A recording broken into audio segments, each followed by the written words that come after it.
Today, man, have I ever given you a good one? There's a new video clip going around with Brad Garlinghouse. I really do have a few of them. You need to see a clip from David Schwartz that I have here. This video is going to be great. Let's play. Let's get right to it. Friends, let's begin this. It says that Brad Garlinghouse is now the best virtual asset that is ready to solve a large-scale problem. Trouble with funds around the world. The amount of money that can be paid could change from the dollar to the Mexican peso. It also saves you $1. You're selling that dollar and buying XRP. You're moving that XRP from the XRP ledger to the Bitso ledger. The people who are here today in the crowd, the XRP is being sold. You are getting pesos from Mexico. You are changing how that oil is lubricating the engine of correspondent banking by letting that cash move from the dollar to the peso in real time. In a world full of hype, experimentation, and conversations about the possibility and actual theory of digital property, we believe that XRP is the most useful digital asset that is truly ready to solve a problem on a large scale. Bills problems around the world. A worldwide issue with bills, of course. After that, there may be a lot of us, right? We have enough food for now and a little extra money in XRP. That's great. All right, here you go. After Bitcoin ETF became legal, there were a lot of exciting things that happened.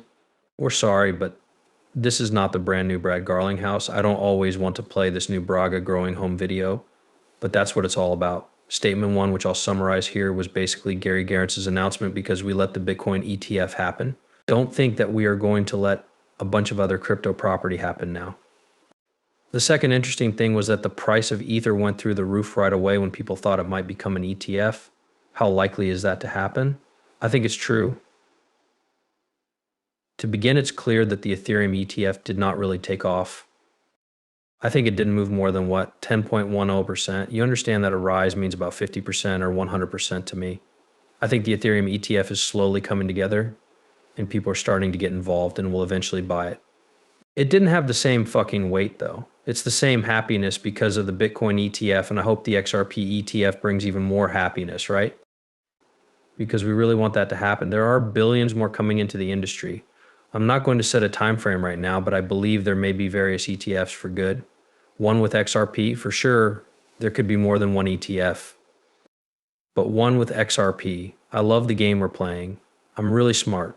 The worst part of this truth is that we have a Bitcoin ETF because the US told the SEC you are being arbitrary and capricious in your use of the law. What might be bad is if every ETF had to go through the same process and Gary Gensler got hit again by the US court system. Even though it might be necessary, I think Gary Gensler won't be chair of the SEC for much longer.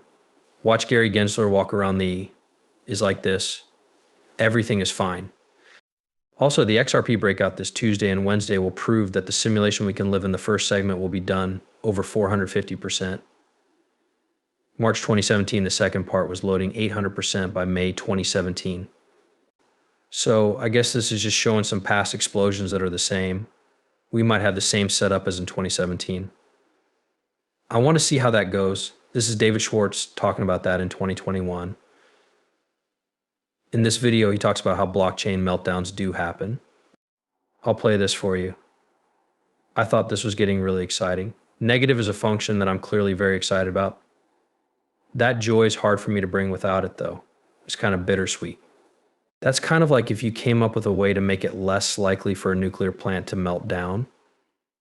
What, for example, would the nuclear reactor business do to sell that increase, right?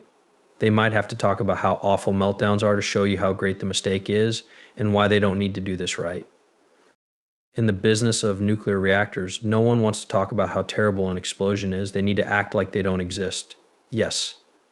But let's be honest, blockchains can fail in certain ways. Bitcoin has something called a double spend. In 2013, Bitcoin split in two by chance. The DAO attack happened on Ethereum. Blockchains still have some failure modes, and I think it's important that we keep coming up with new ways to make them less likely to happen and less severe when they do. Even though it's a little embarrassing for the business world to blame them, keep in mind that quantum computers are just around the corner. It will be possible for people to buy them, especially scary players. What did you think they were going to do with those quantum computers? I'm going to let your thoughts start to think of thoughts. But like the first things that come to mind are infrastructure and the quick device, right? The internet makes it hard for countries to bond. They could look into all of that and shut it down, just like we could for 4 or 5 days without the internet. It was like the 1990s. Man, we were cool. Like we went outside and did things, we played around like people do. People might go crazy if they were cut off from the internet for 5 days these days.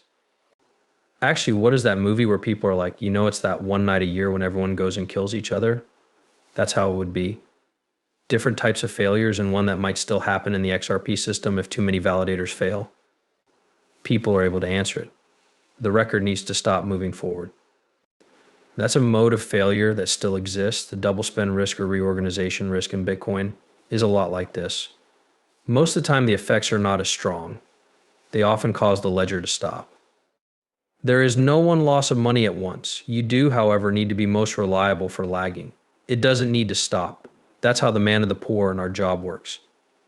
And I think this is very important. It doesn't change agreement at all. It is very important to understand this. In other words, it doesn't change any of the consensus-based parts of the XRP system. Its resistance to control and its kind of decentralization are both part of that. Its fairness, giving votes on amendments and prices and other things that validators do. The validation method is the only way that negative analysis can be done. If you want to use Bitcoin as an example for people who aren't familiar with the technical side of the XRP system, the decentralization and equity properties of Bitcoin come from mining and creating blocks. But the very last proof, like the resistance to reorganizations, comes from the choice of each participant in a deal. Finally, if they want to, they can also wait 6 confirmations. The A part of the XRP ledger is affected by negative ONL, which is like waiting for results. And that's not always where the opposition to decentralization or control comes from.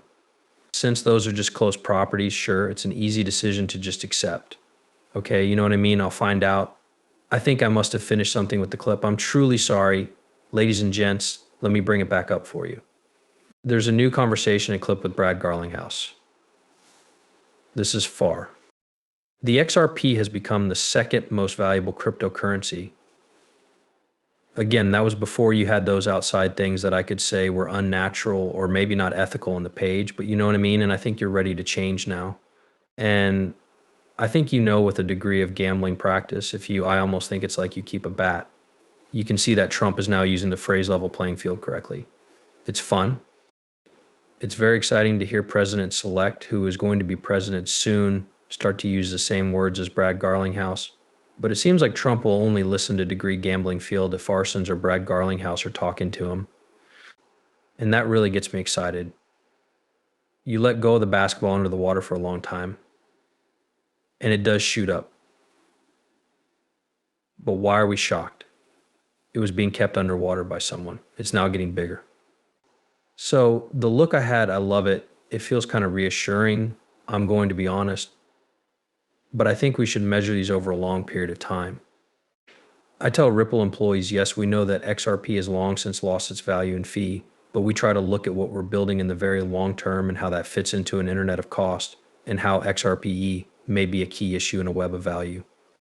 That's a lot like trying to separate some of the guesswork from the clear use case and how to think about the value. But in my job as an expert, I look at how much it costs to hold shares for 20 years or more.